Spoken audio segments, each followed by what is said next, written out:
اور سچی توبہ بھی کی ایک بار پر کچھ حاصل نہیں ہوا. یہ کہتے ہیں میں دعا مانگتا ہوں قبول نہیں ہوتی. دین میں باتیں اللہ میاں نے یہ باتیں کی نہیں ہیں کہ تم دعا مانگو گے تو میں اس طرح سے قبول کروں گا کہ جو تم کہہ رہے ہو تمہیں مل جائے. یہ باتیں اللہ نے کی ہوتی پھر آپ کہتے ہیں اللہ میاں صرف باتیں کر رہے ہیں. اللہ میاں نے کہا میں دعا قبول کرتا ہوں. قبول کیسے کرتا ہوں یہ بھی تو اللہ میاں نے کہا نا. پورے قرآن میں واقعات بتا دیے کہ کیسے قبول کرتا ہوں. یعقوب علیہ السلام نے دعا مانگی نہیں ہوگی میرا بچہ واپس مل جائے, تو کیا مل گیا ان کو؟ نہیں ملا. یوسف علیہ السلام پریشانیوں میں آئے, برائی سے بچے, زنا کی ان کو دعوت دی گئی, بچے, تو بچنے کے نتیجے میں اور پریشانیوں میں چلے گئے, جیل میں چلے گئے. ساری زندگی ان کی کہاں گزری؟ جیل میں گزری. تو قبول ہونے کا یہ مطلب ہی نہیں ہے جو آپ سمجھ رہے ہیں. اگر دعائیں ایسے قبول ہوتی تو سارے کافر ہر وقت اللہ سے دعائیں مانگ رہے ہوتے بیٹھ کے. وہ کہتے ہیں یار ہمیں ضرورت ہی نہیں کچھ کرنے کی, ادھر دعا مانگو ادھر قبول ہو جاتی ہے. تو یہ ہے, یہ کہ جب دیکھو ایک بات خوب اچھی طرح ذہن میں رکھو, کچھ چیزیں ایسی ہوتی ہیں جو دلائل سے ان کا حقیقت ہونا ثابت ہو جاتا ہے. جب ایک چیز کا دلیل سے برحق ہونا ثابت ہو جائے تو پھر اس پہ اٹھنے والے ہر قسم کے اشکالات کا جواب ضروری نہیں ہے. مثال کے طور پر آپ کو دلائل سے کسی نے ثابت کر دیا کہ ماں باپ یہ آپ کے ابا ہیں یہ آپ کی امی ہیں, اور یہ بھی ثابت کر دیا کہ ابا اماں خیر خواہ ہی ہوتے ہیں. یہ جب ثابت ہو جائے نا تو پھر ابا اماں اگر آپ کو کوئی کڑوی چیز بھی کھلا رہے ہیں تو پھر ابا اماں کو یہ ثابت کرنے کی ضرورت نہیں ہے کہ بیٹا اس میں تمہارا فائدہ ہے, کیونکہ پھر وہ دلیل دیں گے اس میں تمہارا فائدہ ہے. آپ کہو گے پھر یہ کڑوی کیوں مجھے کھلا رہے ہو, میٹھی کیوں نہیں کھلا رہے مجھے, اور کڑوی کھا رہا ہوں تو مجھے موشن بھی لگ رہے ہیں اس سے. تو ابا اماں کے پاس اتنا ٹائم نہیں ہوتا, وہ کہیں گے جب ایک دفعہ مان لیا نا کہ ہم تمہارے خیر خواہ ہیں تو ہم کوئی خراب چیز تمہیں نہیں کھلائیں گے. ڈاکٹر پر جب آپ نے ایک دفعہ اعتماد کر لیا, پتہ چل گیا کہ یہ ہے ڈاکٹر, تو سوئی لگائے, وہ آپریشن کرے, حتیٰ کہ وہ آپ کی ٹانگ بھی کاٹ کے باہر پھینک دے. تو یہ قصائی پہ تو اعتراض ہوگا کہ یار تو کہہ رہا تھا میں تیرا خیر خواہ ہوں, تو نے میری ٹانگ کاٹ دی. لیکن ڈاکٹر اگر وہ صحیح ڈاکٹر ہے, دلائل سے ثابت ہو جائے, تو پھر اس پہ اعتراض نہیں ہوگا. اس کی مثال ایسے ہے جیسے ہم سے غیر مسلم لوگ اعتراض کرتے ہیں کہ اسلام میں اسلام کے یہ حکم غلط ہے, یہ حکم غلط ہے, یہ حکم غلط ہے. ہم ان سے کہتے ہیں فرض کر لو اس سے اسلام کا غلط ہونا ثابت ہو گیا, تو پھر ہم کیا کریں؟ اسلام چھوڑ دیں؟ پھر ہم جس چیز کی طرف جائیں گے وہ تو اسلام سے بھی زیادہ, اگر فرض کر لو اسلام کو غلط مان لیتے ہیں تو وہ جس چیز کی طرف ہم جائیں گے وہ تو اسلام سے بھی زیادہ غلط ہے. یعنی ایک آدمی کہہ رہا ہے کہ تمہارے ابا تمہارے خیر خواہ نہیں ہے تمہارے, تو آپ کیا کہیں گے؟ ٹھیک ہے میں ابا کو چھوڑ دوں, تو تجھے اپنا ابا بنا لوں, پھر میں تو میرا کچھ لگتا ہی نہیں ہے. ایک دفعہ کچھ کیا ہوا, عیسائیوں کی طرف سے یا کسی اور مذہب کی طرف سے کچھ اشکالات آئے, انہوں نے کہا اسلام پہ ان کو کچھ اشکالات ہیں. میں نے کہا میں ان اشکالات کا جواب دوں گا, لیکن ایک مثال ہے کہ اگر آپ کو وہ جواب نہیں ملتا تو کیا میں عیسائی ہو جاؤں؟ کیا عیسائیت پر اشکالات نہیں ہے کیا؟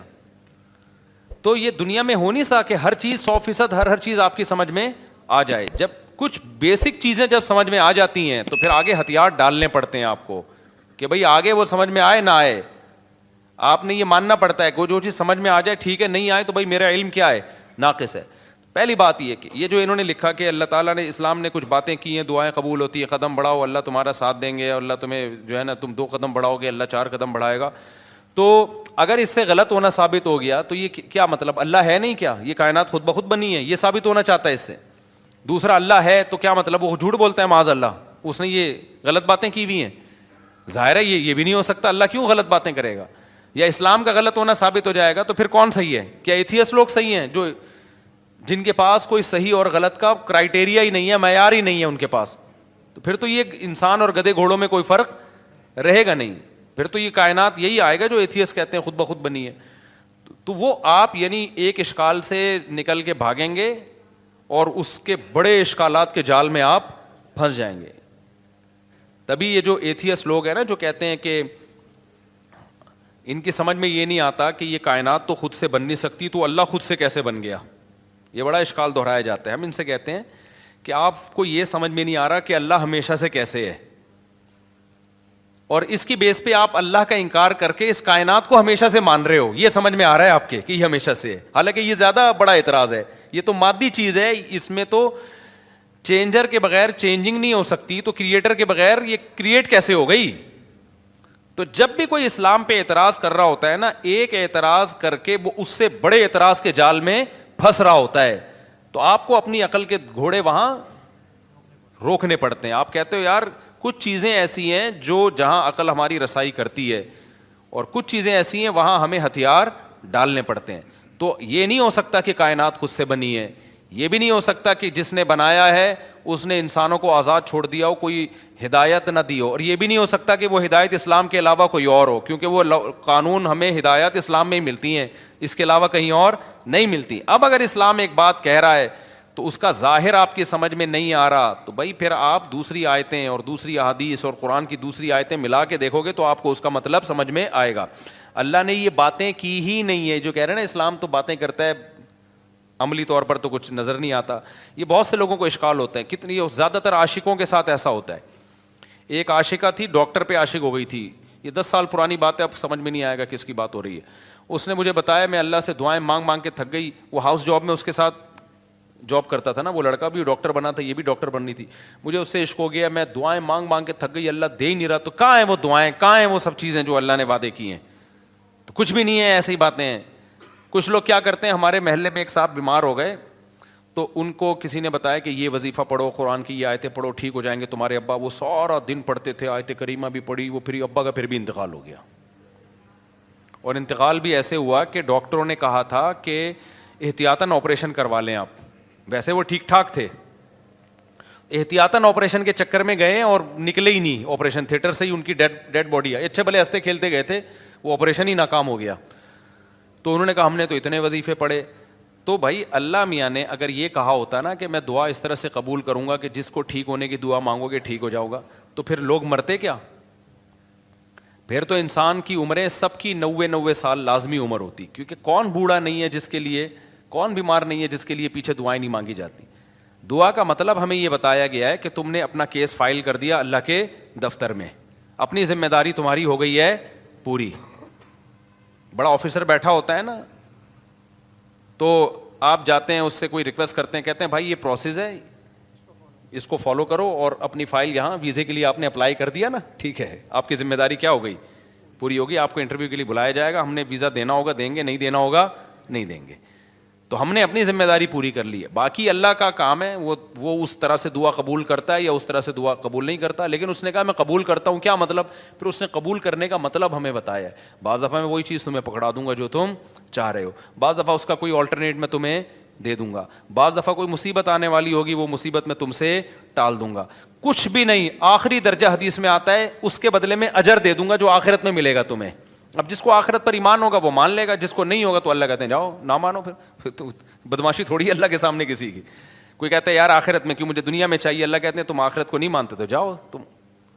تو یہ اللہ میں باتیں یہ والی کی ہیں جو میں آپ کو بتا رہا ہوں. ان باتوں میں اللہ پورا نہ اتر رہا ہو تو پھر آپ بات کرو.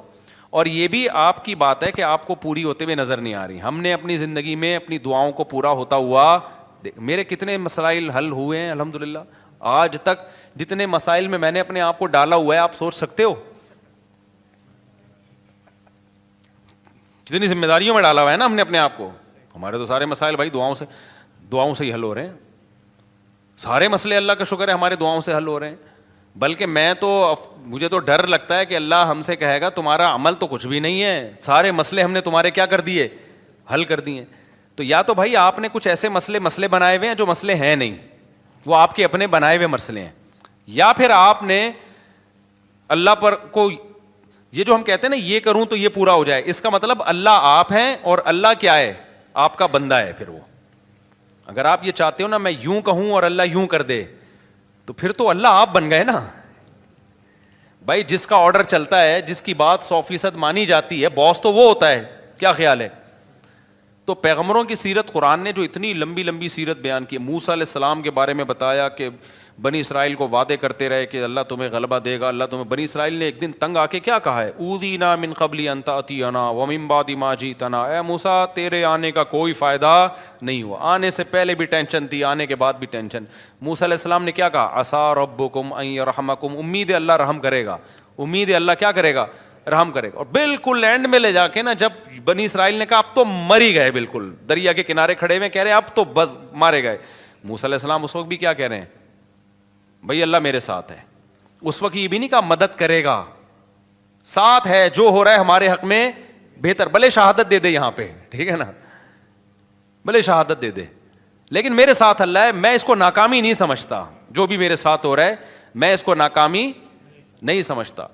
تو صحابہ کرام تو جنگوں میں شہید ہوئے ہیں, اور شہادت سے پہلے کیا کہہ رہے ہیں, فزتو ورب الکعبہ, رب کعبہ کی قسم ہم کیا ہو گئے, کامیاب. حالانکہ وہ تو 100% ناکامی ہے. جو آدمی موت کے منہ میں جا رہا ہے اس کے تو سارے پروگرام ہی ضائع ہو گئے نا, اس کے تو سارے ویژن کی ایسی کی تیسی ہو گئی. لیکن وہ مرتے ہوئے کیا کہہ رہے ہیں کہ ہم کامیاب ہو گئے. وجہ کیا ہے کہ بھائی جو اللہ اب ہمارے ساتھ کر رہا ہے ہمیں یقین ہے کہ وہ ہمارے حق میں بہتر ہی ہو رہا ہے, ہمارے حق میں برا نہیں ہو رہا. تو آپ کو اپنے آپ کو اللہ کا بندہ بنا کے زندگی گزارنی ہے. جس طرح سے ابھی آپ چاہتے پوری کرنا چاہ رہے ہیں نا, اس کے لیے اللہ نے جنت رکھی ہے, وہاں بٹن دباتے ہی سب کچھ ہو جائے گا, صحیح ہے نا. وہاں دعا کا ظاہر قبول ہوگا. وَلَكُمْ فِيهَا مَا تَشْتَهِي أَنفُسُكُمْ, اللہ نے جو باتیں کی ہیں نا, کہہ رہے ہیں اللہ جو باتیں کرتے ہیں وہ ہوتی تو نظر نہیں آ رہی. اللہ نے جنت کے بارے میں یہ باتیں کی ہیں, وَلَكُمْ فِيهَا مَا تَشْتَهِي أَنفُسُكُمْ, جو چاہو گے وہ تمہیں ملے گا. دنیا کے بارے میں اللہ نے یہ کہا نہیں ہے, جو اللہ نے باتیں کی ہیں دنیا کے بارے میں وہ سورہ بنی اسرائیل میں ہے. اللہ تعالیٰ فرماتے ہیں کہ من کان یرید العاجلۃ عجلنا لہ فیہا ما نشاء لمن نرید. یہ اللہ کے الفاظ ہیں سورہ بنی, یہ باتیں کی اللہ نے کہ جو دنیا میں نعمتیں چاہتا ہے نا, مجھے یہاں میری شادی ہو جائے, یہ والی جاب مجھے مل جائے, یہ کام میرا ہو جائے, یہ فلانا کام میرا ہو جائے, یہ ساری جو چاہتے ہیں یہ دنیا کی چاہتے ہیں نا, اللہ کہتے ہیں کہ جو شخص من کان یرید العاجلۃ, جو دنیا کی زندگی چاہتا ہے, عجلنا لہ فیہا ما نشاء, تو ہم اس کو اتنا دیں گے جتنا ہم چاہیں گے. اس کے مطالبے پر نہیں دیں گے ہم اس کو کہ جتنا یہ مانگ رہا ہے یا جتنا یہ اسٹرگل کر رہا ہے نہ. بہت سو کی اسٹرگل کی ایسی کی تیسی ہو جائے گی. بہت سو آپ نے دیکھا ہوگا نا 7 کامیاب لوگوں کی 7 عادتیں, وہ جو کتابوں میں لکھا ہوتا ہے, تو وہ 7 سے 14 عادتیں ہوتی ہیں بعض لوگوں میں, پھر بھی ناکام ہو جاتے ہیں. انہوں نے صرف کامیاب لوگوں کی کتابوں میں لکھا ہوا ہوتا ہے کہ جو دنیا کے بڑے بڑے کامیاب لوگ ہیں ان میں یہ خصلتیں پائی جاتی تھیں. آپ نے کیا کیا, وہ خصلتیں اپنے اندر پیدا کر لیں, پھر بھی ناکام ہی ہو گئے آپ. تو اس پہ بھی کتابیں آنی چاہیے کہ 7 کامیاب لوگوں کی علامتیں جو 25 ناکام لوگوں میں پائی گئی ہیں. تو اللہ میاں نے جو باتیں کی ہیں, جو یہ کہہ رہے ہیں اللہ میاں صرف باتیں ہی کرتے ہیں, پورے تو ہو نہیں رہے, تو اللہ میاں نے جو باتیں کی ہیں دنیا کے بارے میں, جو اللہ میاں نے باتیں کی ہیں, من کان یرید العاجلۃ, اللہ کہتے ہیں جو دنیا کی نعمتیں چاہے گا, عجلنا لہ فیہا ما نشاء, ہم اس کو دنیا میں دے دیں گے جتنا ہم چاہیں گے, جتنا یہ مانگ رہا ہے, جتنا یہ چاہ رہا ہے. اگر ایسا ہوتا تو زرداری 5 سال کے لیے صدر بنتا, پھر اگلے 5 سال کے لیے پھر دوبارہ زرداری صاحب نے بن جانا تھا, اگلے سال کے لیے بھی سارے ہی بن رہے ہوتے صدر, اور سسٹم نہ چلتا جو ابھی ہماری کنٹری میں کیا چل رہا ہے, سسٹم چل رہا ہے. دوسرا اللہ فرماتے ہیں لمن نریدو, فرمائے یہ تھوڑا بھی اس کو ملے گا جس کو ہم چاہیں گے, جتنا ہم چاہیں گے, جس کو ہم چاہیں گے. یہ ہے یہاں پہ دنیا کی بات. آخرت کی اللہ فرماتے ہیں ومن اراد الآخرۃ وسعى لها سعيها وهو مؤمن فاولئک کان سعیهم مشکورا, جو آخرت چاہے گا اور اس کی قواعد پورے کرے گا, ان کو ان کی محنت سے یقینی بھی ملے گا اور زیادہ بھی ملے گا. اب ان کا اگلا سوال دین کے بارے میں کہ میں تو توبہ کرتا ہوں تو توبہ پہ بھی قائم نہیں رہتا, تو اللہ تو وہاں بھی مدد. بھائی یہ کہہ رہے ہیں میں گناہ سے توبہ کرتا ہوں پھر توبہ ٹوٹ جاتی ہے, تو اللہ تو مدد کرے نا, میں جب توبہ کروں تو قائم رکھنے کی توفیق دے مجھے. پھر یہ بہت سے لوگوں کے ساتھ ہوتا ہے یہ. بھائی آپ جو توبہ کر رہے ہو نا, توبہ ٹوٹ رہی ہے تو اللہ نہیں توبہ توڑ رہا, آپ نے خود گناہ کر کر کے اپنے آپ کو گناہ کا عادی بنا دیا ہے, لت پڑ گئی ہے آپ کو. اور جو بار بار گناہ سے توبہ ٹوٹتی ہے نا, یہ انہی کی ٹوٹتی ہے جو پہلی دفعہ جو گناہ کرتے ہیں وہ توبہ پہ قائم بھی رہتے ہیں. 25-26 دفعہ طبیعت سے گناہ کرنے کے بعد پھر توبہ کرتے ہیں, پھر کہتے ہیں توبہ ہماری کیا ہو جاتی ہے. جب آپ نے سٹے کا عادی بنا دی اپنے آپ کو تو پھر تو آپ کا دل للچائے گا نا. تو یہ الزام اللہ کو کیوں دے رہے ہو, یہ تو آپ کا جرم ہے, خود اپنے آپ کو عادی بنائے. تو جتنا گناہ کرنے میں مزے اڑائے ہیں, اب چھوڑنے میں اسٹرگل بھی اتنی ہی کرنی پڑے گی. ایک بات. دوسری بات یہ کہ آپ گناہ سے توبہ صحیح طرح سے کر نہیں رہے. بعض دفعہ گناہ سے توبہ کرتے ہیں, اس کے وہ جو گناہ کے قریب لے جانے والی چیزیں ہوتی ہیں نا, وہ نہیں چھوڑ رہے ہوتے, وہ نہیں چھوڑ رہے ہوتے. اب کسی کو عادت پڑ گئی ہے فحش فلمیں دیکھنے کی, تو بھائی بند کمرے میں کمپیوٹر کیوں رکھ رہے ہو آپ اپنے آپ کو بزی کیوں نہیں کر رہے, آپ شادی کیوں نہیں کر رہے. اور اگر شادی کے بعد بھی عادت چھوٹ نہیں رہی ہے آپ کی, تو آپ اپنے اوپر سزا کیوں متعین نہیں کر رہے. آپ گناہ کرتے ہو تو سزا تو دو نا اپنے آپ کو, ایسے ہی کیوں چھوڑ رہے ہو آپ اپنے آپ کو. آپ کا بچہ ایک دفعہ غلطی کرے گا, 2 دفعہ, پھر تیسری دفعہ میں آپ کیا دو گے, سزا دو گے نا آپ اس کو. فوج میں ایک غلطی ہوگی, فوجی دوسری غلطی کرے گا, پھر کورٹ مارشل ہوگا اس کا. دنیا میں کہیں بھی وداؤٹ پنشمنٹ جو ہے کہیں بھی سسٹم نہیں چلتا. سسٹم تو چل سکتا ہے, سسٹم نہیں چلتا. تو آپ گناہ کو چھوڑنے کی پراپر کوشش کرو. بڑے بڑے لوگ, 100 آدمیوں کے قاتل نے پکی ڈھکی توبہ کر لی تھی, جس کو قتل کی عادت پڑ گئی تھی. بڑے بڑے لوگ ولی اللہ گزرے, سارے ہم پیدائشی ولی اللہ تھوڑی تھے. تو خاندانی طریقے سے گناہ سے توبہ کی کوشش کرو. اس کا فائدہ کیا ہوگا؟ ایک دم نہیں چھوٹے گا تو آہستہ آہستہ چھوٹ جائے گا. اور دوسری بات یہ کہ جو اللہ کہہ رہا ہے کہ میں تمہارا ہاتھ تھاموں گا, اس نے تھامنے کا مطلب کیا بتایا ہے؟ اس نے کہا توبہ کر لو نا, معاف کر دوں گا. اس سے بڑا آپشن اور کیا ہے؟ بھلے دوبارہ ہو جائے, صحیح ہے نا. دوبارہ ہونے سے پرانی توبہ کینسل نہیں ہوگی. اور کیا چاہیے بھائی؟ ایک گناہ آپ سے ہو گیا, آپ نے گڑ گڑا کے توبہ کی, توبہ کرتے ہوئے نیت تو آئندہ دوبارہ نہیں کروں گا, پھر اسباب بھی اختیار کیے کہ نہ ہو, غلطی سے ہو گیا, تو فوراً تھوڑی اللہ جہنم میں ڈال رہا ہے آپ کو پھر توبہ کا موقع دے رہا ہے. آپ توبہ کرو. تو آپ مایوس کیوں ہو رہے ہو؟ ہمارے ایک دوست تھا, بہت گناہوں میں ملوث ہو گیا تھا, تو میں نے اس کو کہا توبہ کرو. ایک بزرگ کے پاس لے گیا, اس نے توبہ کی, دوبارہ اس سے غلطی ہو گئی. مجھے کہتا ہے یار پھر توبہ کی, پھر میں لے گیا, میں نے کہا بھائی بیٹھا کر یہاں اللہ والوں کے پاس.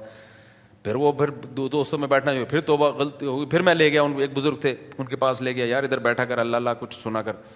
کہہ رہا ہے یار اب تو مجھے اب توبہ کرتے ہوئے شرم آ رہی ہے, اللہ میں بھی بولے گا گناہ کرتا ہے پھر توبہ کر رہا ہے. تو میں نے کہا کمبخت, شرم توبہ توڑتے ہوئے آنی چاہیے, کرتے ہوئے نہیں آنی چاہیے. توبہ توڑتے ہوئے شرم آنی چاہیے کہ کتنی گڑ گڑا کے اللہ سے توبہ کی تھی, اب نہیں کروں گا. بے شرم بن کے دوبارہ کیا کر رہا ہے؟ جو شرم ادھر آنی چاہیے تھی وہاں آ نہیں رہی, جہاں نہیں آنی چاہیے وہاں آ رہی ہے شرم. تو اللہ میاں کے سامنے یہ آزار قیامت کے دن نہیں چلیں گے. تو اس لیے بھائی بار بار ہو رہا ہے, بار بار توبہ کرو.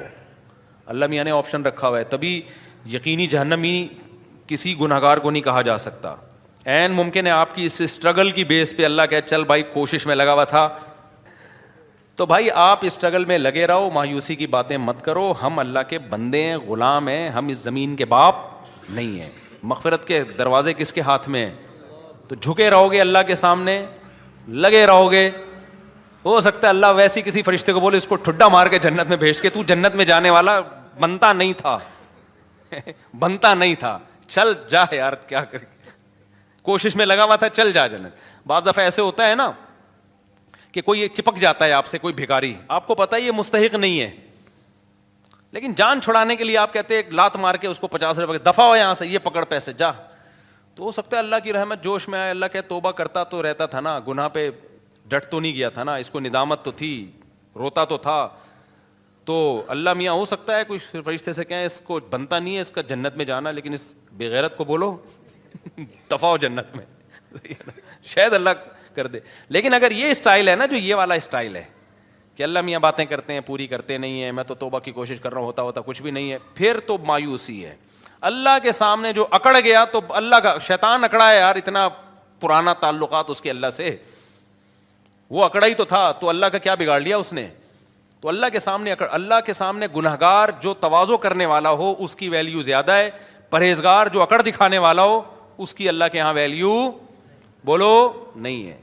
تو کبریائی صرف اللہ کے لیے, تو اللہ کا کچھ نہیں بگاڑو گے ایسے اشکالات کر کے. ایک دفعہ حکیم الامہ مولوی تھانوی رحمۃ اللہ کے پاس ایک پروفیسر آیا, کہتے ہیں مجھے اسلام پہ کچھ اشکالات ہیں. انہوں نے جواب دیے, اس کے اشکال دور ہو گئے. پھر آیا یار مجھے کچھ مزید اشکالات بھی ہیں, انہوں نے وہ بھی جواب دے دیے. پھر آیا, اس کو پھر پتہ چل گیا کہ اس کو اشکالات کی بیماری ہے, اس کو اشکالات نہیں ہے, اس کو ویسی کوئی مسئلہ ہے. تو پھر اس نے آیا کہنے لگا اصل میں یہ ایکچولی اشکال ہے. مولوی تھانوی رحمہ اللہ نے پھر اس کو سمجھایا. پھر 4-5 دفعہ آئے, انہوں نے بولا تیرے جیسے لوگوں کی اسلام کو بالکل ضرورت تھی, تو مرتد ہو جا, دفع ہو جائے یہاں سے. وہ ٹھیک ہو گیا. اس نے کہا میرے سارے اشکالات دور ہو گئے, کیونکہ اس کے دماغ میں یہ بیٹھ گئی تھی, یہ بات تکبر آ گیا تھا کہ گویا اسلام کو میری ضرورت ہے, اور گویا جو ہے نا یہ علماء بیٹھ کے مجھے ہی سمجھاتے رہیں بیٹھ کے, اور ایکچولی یہ اور یہ اشکال یہ جب اس کو اس کی اوقات دکھا دی نا کہ جہاں اتنے لوگ جہنم میں جائیں گے 2-4 اور چلے جائیں تو اس سے ہماری صحت پہ کوئی فرق نہیں پڑے گا, جہاں اللہ اتنے لوگوں کو اٹھا کے جہنم کی آگ میں پھینکے گا تو بھی چلا جائے گا, تو کوئی تیرے اشکالات کی حل ہونے کی ضرورت نہیں ہے, مرتد ہو جا. اس کے سمجھ میں آ گیا کہ بھائی اسلام میری ضرورت ہے, اسلام کو میری ضرورت نہیں ہے, مجھے اسلام کی ضرورت ہے. تو بعض دفعہ یہ بھی ہوتا ہے کہ انسان اپنے بارے میں نا بہت زیادہ خوش فہمیوں کا شکار ہو جاتا ہے. بھائی اللہ کے سامنے گڑ گڑائے, جھکے رہے اللہ کے سامنے, تو پروگرام کامیاب ہونے کی چانسز ہیں، بھلے گناہوں سے توبہ کرنے میں ہی زندگی گزر جائے. لیکن اگر اکڑ دکھانا شروع کر دی نا کہ یہ تو ہوتا ہی نہیں ہے، مایوسی کی باتیں، یہ تو سب ایسا ہی ہے، تو پھر اللہ کہتے جاؤ، شیطان کو نہیں چھوڑا جو اتنا اللہ کا عبادت گزار تھا، تم کس کھیت کی مولی ہو. شادی میں جو شیروانی کے ساتھ پگڑی ہوتی ہو، کیا وہ غیر مسلم کا مشابہت نہیں ہوگی؟ بھائی غیر مسلم کے ساتھ مشابہت، پگڑی تو مسلمانوں کا شعار ہے. ماں کے کہنے میں شادی میں ہی تو پگڑی کتنی اب دولہا پہ جچ رہی ہوتی ہے، دولہا لگ رہا ہوتا ہے. وہ سول ڈریس میں لوگ آ جاتے ہیں میرے پاس نکاح پڑھوانے کے لیے، پتہ ہی نہیں چل رہا ہوتا ہے اس میں دولہا کون ہے اور اس کے دوست احباب کون ہیں. دوست نے زیادہ اچھے کپڑے پہنے ہوئے ہوتے ہیں. ایک دفعہ تو ہوا، دولہا ایسے ہی عام کرتے شلوار میں تھا اور دوست تھا وہ شیروانی میں اس سے قبولوانے لگا تھا. یہ ہوا ہے میرے ساتھ. ماں باپ کے کہنے میں سارا خرچ کر سکتے ہیں، سارا مال خرچ کر سکتے ہیں. نہیں بھائی، سارا مال خرچ کرو گے کل پھر بھیک مانگو گے. ماں باپ کی ضرورت پوری کرنا واجب ہے، باقی اضافی کرو گے تو ثواب ملے گا. کیا جمعے کی نماز مسجد کے باہر بھی جمعے کی نماز ہو سکتی ہے لیکن مسجد میں پڑھنی چاہیے کیا؟ بھائی اس عمل سے وضو نہیں ٹوٹتا. اچھا بھائی میرے بھائی، کیا ٹک ٹاک اور یوٹیوب میں چلائیں گے پیکج ہوتا ہے کہ پیسے حلال حرام؟ بھائی یوٹیوب پہ یا ٹک ٹاک پہ جو پیسے ملتے ہیں ایڈورٹائزمنٹ کے ملتے ہیں.